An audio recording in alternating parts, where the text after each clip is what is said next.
반갑습니다 여러분. 9월의 세 번째 일요일이죠. 이제 가을이라고 하는 게 느껴져요. 신전이 오늘 좀 쌀쌀하게 가고요. 시골 동네에 살다 보면 자연이 변화되는 것을 금방금방 몸으로 보게 됩니다. 그래서 야 이제 계절이 변하는구나 하는 이 나무 이런 것들이 변하면서 금방 우리 눈으로 알게 되죠. 특히 이곳 스토스 맨스필드죠. 그러다 보니까요 여기에 계시다가 한국으로 돌아가신 분들이 제게 연락을 하시면서 하는 말 중에 거의 대부분 이런 이야기를 하셔요. 목사님, 나 그립다는 생각은 안 하고 스토스의 자연이 그리워요. 이 이야기는 참 많이 하세요. 여기서 그런 것들을 많이 보시고 지내셨기 때문에 그러실 겁니다. 이제 곧 단풍이 들기 시작할 테고요. 어떤 곳은 이렇게 다니시면서 보면 단풍이 든 나무들도 있어요. 특히나 여기 그 메이플 트리라고 하는 게 두 가지 색깔이 납니다. 노란색도 나고 빨간색도 나고. 그래서 가시면서 보시면 참 예쁘다 하는 걸 보실 수 있을 겁니다. 어쩌면 가을이라고 하는 이 계절이요 모든 것을 눈으로 덮어버리는 겨울을 준비하기 위해서 한번 이렇게 화려하게 쫙 보여주는 그런 계절인가 하는 생각이 듭니다. 특별히 이렇게 자연에 가까이 살다 보면요 매년 봄, 여름, 가을, 겨울이라고 하는 것을 겪어가면서도 똑같이 매년 봄, 여름, 가을, 겨울이지만 매년의 봄, 여름, 가을, 겨울이 다르다라고 하는 것을 느끼게 돼요. 달라요. 예를 들어서 금년은 도토리가 엄청나게 많습니다. 보셨을 거예요. 그냥 막 도토리가 지천에 다 깔려 있죠. 장모님 아직 안 오셨는데 장모님 그 부모님도 도토리 주스러 다니실 텐데 그래가지고 도토리 못 간다고. 그런가 하면 어떤 가을은요 솔방울이 이렇게 많아요. 그래서 발에 채이는 게 다 솔방울입니다. 그런가 하면 어떤 여름은 달팽이가 많고 금년은 개구리가 많아요. 개구리들, 그것도 큰 것도 아니고 조그만 개구리들 그렇게 많더라고요. 또 어떤 해에는 새들이 유난히 많습니다. 보통 봄에 한 번 새끼를 까고 나가는데 금년 같은 경우는 두 번씩 또 집을 짓고 있더라고요. 얘는 가을에도 애를 낳나 싶은데 여하튼 금년에 또 새가 이렇게 많아요. 이런 것을 보면서 저는 무슨 생각이 드는가 하면요 이게 조화다 하는 거예요. 조화. 자연이 어떤 해에는 개구리를, 솔방울을 그러다가 어떤 해에는 몇 년 전입니다. 달팽이가 그렇게 많았어요. 민달팽이라고 하는 거 있잖아요. 그 민달팽이가 그렇게 많아서 제 뒷뜰을 걸어 다니지 못할 정도로 그렇게 많았던 때가 있었어요. 또는 도토리를 많이. 그래서는 늘 도토리만 많이 있는 것이 아니라 어떤 땐 도토리, 어떤 땐 솔방울, 어떤 땐 솔방울, 어떤 땐 달팽이, 어떤 땐 달팽이, 어떨 때는 개구리. 뭐 이런 식으로 이게 어떤 걸 많았다가 또 적어졌다가 많았다가 적어졌다가 이런다. 모두가 같이 사는 세상이다라고 하는 생각을 저는 이 자연 속에서 봐요. 그건 뭔가 하면 맨날 도토리만 매년 도토리만 많은 것이 아니라 금년에 도토리가 많았으면 내년에는 도토리가 좀 줄어듭니다. 금년에 새가 많았으면 내년에는 새가 조금 줄어들어요. 금년에 솔방울이 많았으면 내년에 솔방울이 좀 쉬어요. 이런다는 거죠. 보신 분들 계시겠습니다만 대한민국 2016년도 예산이 나왔는데요. 387조 원이랍니다. 2015년과 비교해서 거의 별반 차이가 없어요. 그런가 하면 가계부채는 이미 1100조를 넘었죠. 가계부채가. 그만 대한민국에 사는 사람들이 각자 어떻게든 뭐 이렇게 빚낸 것이 다 하면 1100조랍니다. 넘었다고요. 그것도 이미. 그러니까 2016년에 얼마나 더 될지 몰라요. 한 1200조 정도 뭐 누군 그런 예상을 하더라고요. 1200조 가까이 될 것. 한 100조는 더 늘어나지 않겠냐. 그런가 하면 정부의 재정 적자는 이명박 이후에 꾸준히 쌓여서 금년이 640조랍니다. 재정 적자가 640조. 그에 비해서요 기업들의 사내 유보금이 900조가 넘은 거랍니다. 이제 1000조에 가까이 이르는 거죠. 가계부채가 1100조, 기업들이 가지고 있는 사내 유보금이 900조. 이 이야기는요 전체적으로 보시면 이런 거예요. 가난은 점점 가난해지고 부자는 점점 부자가 된다라고 하는 거예요. 뭐 우리 늘 듣는 그 양극화라고 하는 거죠. 삼성이 196조 사내 유보금이고 현대차가 102조 사내 유보금. 작년에 누가 좀 많이 가졌어요. 그러면 금년에는 작년에 잘 됐던 것이 좀 이렇게 떨어지는 거예요. 그래서 작년에 안 됐던 도토리가 좀 많아지는 거고, 작년에 새들이 좀 많았으면 금년에는 새들 숫자 좀 줄이고, 그리고 무슨 뭐 다람쥐 숫자를 좀 늘리는 거, 이런다라고 하는 것이 자연의 순리다 라는 그런 생각을 해요.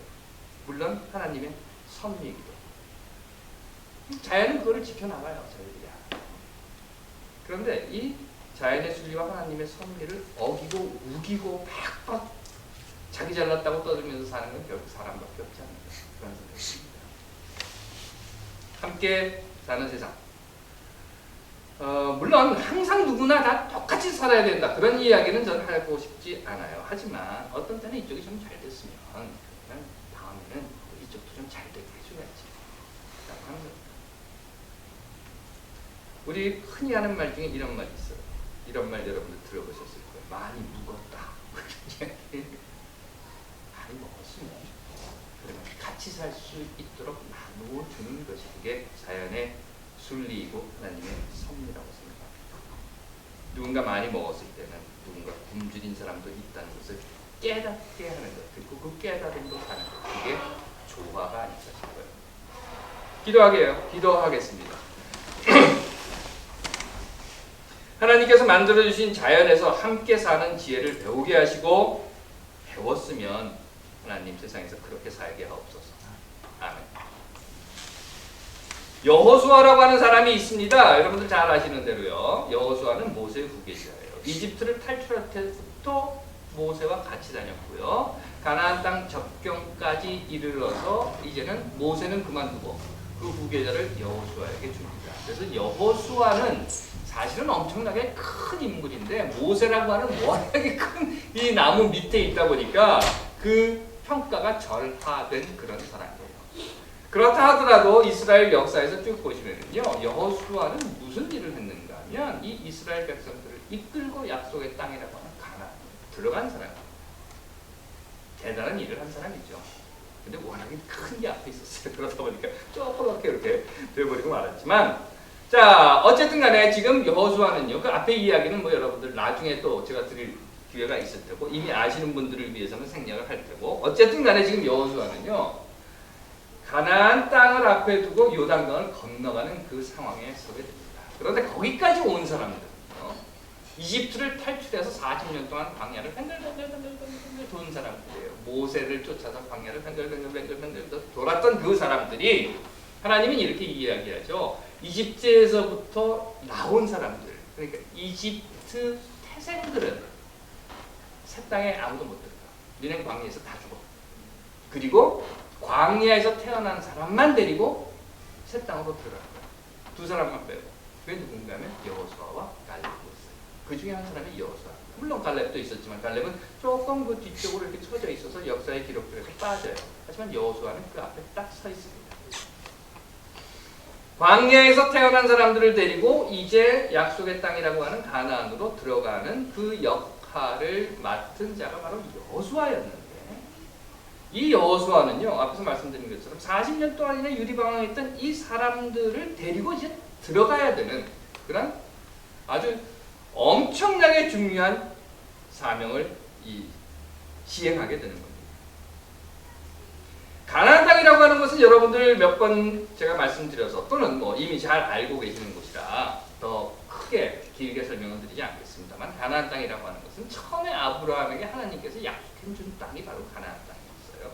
그래서 아브라함에게 이렇게 이야기를 하잖아요. 내가 여기 줄 테니까 그리로 가, 이런다는 거예요. 그래서 아브라함은 하나님의 명령을 듣고 가나안 땅으로 갔어요. 문제는 뭐였는가 하면, 이 부족들 아닙니까? 아직 국가도 되지 않고 그냥 몇몇 자기네들 그 애들 뭐 부인 몇 도서 애들을 나가지고 이렇게 끌고 다니는 이런 사람이었기 때문에, 가나안이라고 하는 곳, 야 저기야! 그때 GPS가 있었을까? 하나님이 GPS를 찍어줬나? 어쨌든 거기 딱 가니까 이게 하나님이 나에게 준 땅이다라고 자기는 생각이 들었던 모양이에요. 그래서는 가나안 땅에 들어가려고 딱 가봤더니 문제가 뭔가 하면, 가나안 땅에 이미 사람들이 살고 있어요. 뭐 정복전쟁 이런 거 많이 하잖아요. 기독교가 저질렀던 아주 나쁜 짓들 중에 대표적인 게 정복전쟁입니다. 그런데 그 정복전쟁을 아브라함도 했으면 좋겠는데, 아브라함은 숫자가 너무 적어요. 거기 살고 있는 사람들이 워낙 컸어요. 괜히 잘못 덤볐다가 죽겠다 싶어가지고 바로 가나안 땅으로 들어가지 않고 그 변방을 빙글빙글 돌면서 삽니다.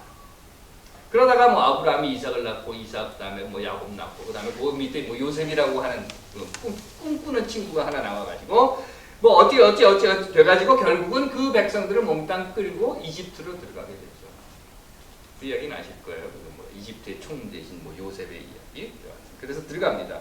그곳에 들어가서 430년, 400년 이렇게 있었다고 해요. 그런데 늘 이 사람들의 생각은 뭐였는가 하면 우리 조상 위에 우리 할아버지 아브라함이라고 했는데 그 아브라함이라고 하는 할아버지한테 하나님이 땅을 줬대. 근데 그 땅으로 우리가 가야 돼 라고 하는 생각을 가지고 있었다는 겁니다. 늘 약속의 땅, 꿈에 그리던 그 땅. 그래서 결국은 모세를 통해서 이 이스라엘 백성들은 이집트로부터 탈출을 하게 돼요. 물론 뭐 그 뒤에 배경들은 뭐 나중에 더 자세히 설명을 드리겠습니다만 여하튼 그 사람들이 이제 모세를 따라서 나옵니다. 그리고 모세는 죽었고 40년 후에 죽었다는 얘기는 없죠. 모세는 이제 그만뒀고 여호수아가 그 백성들을 이끌고 요단강 앞에 선 거예요. 자, 이 강만 건너면 하나님이 우리 민족에게 약속해준 땅이다. 뭐 엄청난 역사적인 순간인 거죠.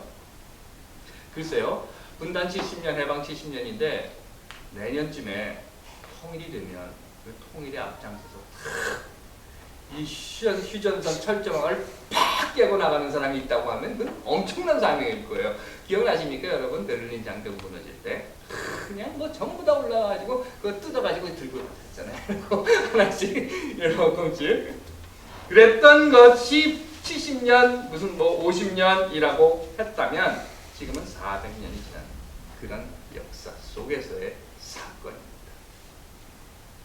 그런데요, 이 사건을 전체적으로 보시면 자, 이제 요단강이 여기 있어. 이것만 건너면 저기가 약속의 땅이야 라고 외치고 있는 이 여호수아가 이런 말을 하는 겁니다. 야! 가서 법궤 가지고 나와. 법궤라고 하는 건 뭡니까? 언약궤라고 하는 것은요, 이집트로부터 탈출한 이스라엘 백성들이 광야 생활을 하기 처음에 하나님께서 모세에게 명령을 했어요. 자, 이런 거 만들어. 이렇게 딱 만들어.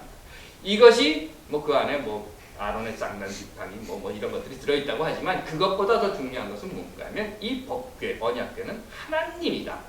하나님의 임재다 라고 하는 거예요. 결혼하면 결혼반지 끼잖아요. 그럼 결혼반지가 이게 결혼입니까?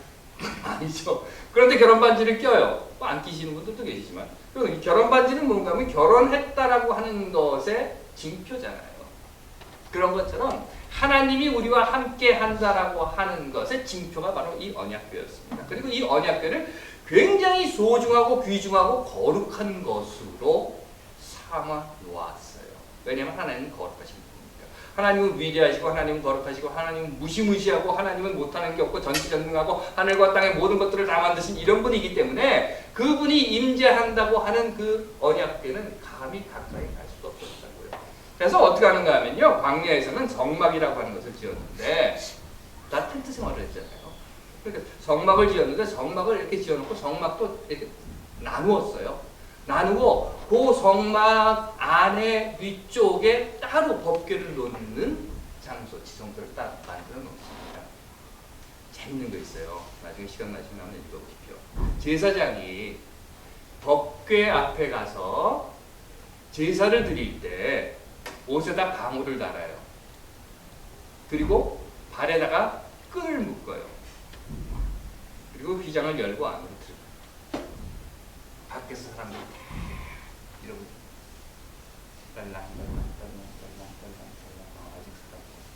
그러다가 방울 소리가 딱 멈추면 하나님의 거룩에 눌려서 죽은 거예요. 그럼 죽으면 어떻게 해요? 가지고 나와야 될 거 아니에요. 근데 죽은 거 가지러 들어갔다 나도 죽을까봐 묶어놓은 거예요. 줄로 이렇게 당기는 거예요. 그렇게 거룩한 것을 법궤라고 했어요. 광야를 다닐 때는 그 법궤가 그 법궤 위에 구름이 쫙 올라가면 그러면 그때부터 사람들도 야 텐트 잡아 막 잡아가지고 가고 밤에는 법궤 위에 이렇게 빛이 쫙 내려와가지고 법궤를 보호해주고 하나님의 임재다라고 하는 것이 바로 법궤였습니다. 언약궤였습니다. 레이더스에 나오잖아요. 법궤처럼 보셨습니까? 그 법궤예요. 그런데 지금 여호수아가 무슨 말을 하는가요? 자, 요단강이야. 이제 우리가 430년 만에 하나님께서 우리에게 주신 땅으로 가는 거야. 가자. 그런데 법궤 가지고 나와. 제사장들이 법궤를 메고 옵니다. 법궤는 드는 게 아니라 메는 거였거든요. 메는 거예요. 법궤를 딱 메고 오니까 어떻게 했는가 하면 여호수아가 이렇게 니네가 먼저 들어가. 강물 속으로. 그 법궤를 맨 제사장들이 먼저 강물 속으로 들어갑니다. 발을 탁 딛는 순간에 물이 쫙 멈춰졌다라고 성서는 기록을 하고 있어요. 있거나 말거나. 여하튼 그렇게 되어 있습니다. 저 군대 생활 할 때가 1980년도인데요. 저는 5.28 그 다음날 군대를 끌려갔는데 자대 배치 받고 나서 어느 땐가 긴급 작전 명령이 내렸어요. 그 긴급 작전 명령이 뭔가 하면 길을 쓰는 겁니다. 뒷전. 근데 제가 전방에 있었거든요. 전방에 무슨 포장도로가 있어요. 다 흙길이죠. 근데 흙길을 쌀입이, 여러분 예전에 군대 생활하신 분들은 기억나실 거예요. 쌀이 잘라가지고 쌀입이 만들잖아요. 그 쌀입이를 가지고 일주일 이러고 쓸었어요. 전 장병들이 다 나가가지고 작전 이런 거 안 해요. 그만 쓸고 있는 거예요. 왜 쓰는지 아십니까? 전두환이 그 지역으로 방문을 하게 됐어요. 일주일에 아침만 먹고 가서 쓸고 점심도 아예 싸가지고 가서 저기서 점심 먹고 쓸고 일주일 내내 그 길을 다 쓰는 거예요. 전두환이 오는 날 헬리콥터 타고 지나갔어요. 지금 법궤예요. 전두환이 와도 이거 쌀이질하고 있는데 법궤란 말이에요. 앞에 말씀드렸잖아요. 이 거룩한 법궤가 지금 그 성막에서 나오는 거예요. 어떻게 해야 될까요? 백성들 전부 일렬로 다 모여 박수를 쫙 치고 길 쓸고 이래야 되지 않겠어요? 다 꽃단장하고 좋은 옷 입고 나가 있어. 왜 교회 올 때 다 좋은 옷 입고 가자 그러잖아요. 저만 이러고 나왔네. 딱 해가지고 막 하고 아니면 뭐 법궤가 지나가는 그 순간 아니 처음부터 끝까지 왜 예전에 그 사극 같은 거 보면 그렇잖아요. 임금이 지나가면 이 말을 머리에다 땅에다 대지 않습니까? 그런 것처럼 법궤가 임금하고 비교가 왕하고 비교가 안 되는 거란 말이에요. 이게 하나님의 거룩한 이 임재가 지나가는데 이 말을 땅에다 대고 이러고 있지는 못할 망정 어떻게 하는가 하면 네가 먼저 가. 아니 그 소중한 그 아름다운 내 살과 피로 만들어진 내 아내의 손끝에 어떻게 물을 묻혀? 라고 생각을 해서 늘 음식을 준비하시는 우리 이영도 씨 같은 분들 계시잖아요. 그런 것처럼 어떻게 그 거룩한 법궤에 발에 물을 묻게 하냐 말이에요. 그런데 여호수아는 이야기를 하는 거예요. 법궤만 들어갔습니다. 물이 멈췄다고요. 지금 물이 멈춰진 그 이 바닥으로 지금 가는 거예요. 중간쯤 갔어요. 그랬더니 여호수아가 이렇게 이야기해요. 멈춰라! 법궤를 맨 제사장들을 그 강바닥 중간에 멈추게 해요. 그래서 이 법궤를 맨 제사장들, 즉 이 법궤, 하나님의 거룩한 임재가 지금 강 한가운데 서 있는 거예요. 그냥 이러고. 물은 막혔습니다. 그러자 여호수아가 이야기를 해요. 자, 이제 백성들아 건너가라. 이 법궤 앞으로 건너가라. 40년을 살았다고 했어요. 40년을 그 광야에서 살았습니다. 글쎄요, 한 이틀만 세수 안 하고 머리 안 감으면 냄새 나잖아요. 40년을 살았어요, 광야에서. 광야에 뭐가 있었겠습니까? 무슨 찜질방이 있었겠어요. 무슨 사우나가 있었겠어요. 그렇죠? 광야에 뭐가 있었겠어요. 어디 가가지고 비과에서 하다못해 양말이라도 쉽게 살 수 있었겠어요. 아무것도 없는 아주 너저분한 그런 이스라엘 백성입니다. 어떤 사람들은 양을 끌고 갔을 겁니다. 어떤 사람들은 소를 또는 닭이나 이런 것들을 몰고도 갔을 거예요. 아이들은 어땠을까요? 아까 본 것처럼 재밌게 놀고 깔깔깔깔 떠들기도 하지만 또 어떤 애는 힘들어 엄마 아버지 징징거리기도 했을 거란 말이죠. 그러면 여인들은 어떻게 했을까요? 하루들 등을 두들겨주면서 깔깔거리고 웃으며 장난치며 때로는 기쁜 모습으로 때로는 들뜬 모습으로 때로는 뒤처진 아이의 엉덩이를 때려 야 이놈아 빨리 가 그리고 이야기를 하면서 흘러내리는 치마를 끌어올리면서 광야 40년의 그 먼지를 온통 뒤집어 쓴 너저분한 백성들이 밀고 당기고 하는 그 삶의 부스러기를 등에 메고 또는 마차에 싣고 요단강을 건너가는 그런데 그 너저분하고 지저분한 먼지를 뒤집어 쓴 백성들을 거룩하다고 하는 하나님이 지금 지켜보고 하나님은 거룩한 분이시다. 맞습니다. 늘 그렇게 들었고 배웠고 그 거룩성을 보고 놀랐고 그 거룩성 앞에서 죽었고 그 거룩성 때문에 감히 범접할 수도 없었어요. 그래서 따로 만들어 놓고 거기 가면 안 돼 죽어 라고 했던 것이 바로 그 거룩하신 하나님입니다. 맞아요. 그런데 그 거룩한 임재, 감히 쳐다볼 수도 없었던 그 거룩한 임재라고 하는 법궤 앞을 애들어보니 애들아 빨리 가! 하고 너죠. 난 삶의 모습을 지나갔다는 거예요. 아니, 더 정확히는요. 그 거룩한 하나님이 자신 앞으로 먼지를 잔뜩 뒤집어 쓴 삶의 군더더기를 붙인 자들이 지나갈 수 있도록 맞습니다. 우리는 늘 그렇게 듣고 배웠죠. 거룩한 하나님. 하지만 그 거룩하신 하나님께서요. 오늘 아침에 부시시 잠에서 깨어가지고 눈곱이 이렇게 하고 머리 흐트러지고 화장실 거울 앞에 이렇게 서가지고 양치하고 있는 그 삶의 강한데에 서서 우리를 보고 있습니다. 그 거룩하신 하나님께서 김치 냄새 풀풀 나고 된장찌개 냄새나는 부엌에서 말 안 들어 징징대는 아이를 혼내놓고 있는데 심하게 하지 간! 그래놓고 난 다음에 엉덩이라도 한 대 때리고 나면 돌아서서 한 대 때리고 이쁘게 하고 울적해하고 있는 우리의 삶의 한 폭분을 지금 우리가 살아보고 있습니다. 아무리 해도 결과는 안 나오고 말이죠. 연구 보고서 맨날 붙잡고 끙끙을 하고 있는 속 부글부글 끓으면서 성질 내고 있는 그 책상 머리에서 거룩한 하나님이 우리의 삶을 쳐다보고 있습니다. 강의하시는 분들 계시죠? 아휴, 미국 애들 가르치다 보면 속 터지죠. 한국에서는 공부할 때만 해도 교수 앞에서 어디 저런 새끼 말이야 다리를 꼬고 앉아가지고 수업 중에 나 쳐다보지 않고 무슨 막 이런 텍싱이나 하고 있는 거지. 너 나가! 하고 소리 지르고 싶은 그 순간 그 끓어오르는 자리에서 거룩하신 하나님이 삶의 한가운데를 지켜주시면서 야, 하고 있어요.